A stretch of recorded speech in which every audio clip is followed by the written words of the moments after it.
Rencananya pada hari Minggu tanggal 29 Januari 2023, turnamen Tuaput Kampung Simpang Leh resmi kami buka.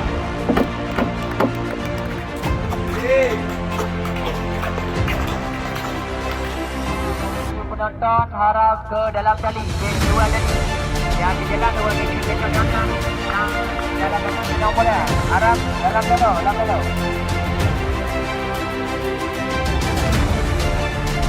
Bagi penonton harap ke dalam tali dua tali yang dijaga dua tali penonton dalam tali nombor ya, harap dalam dulu.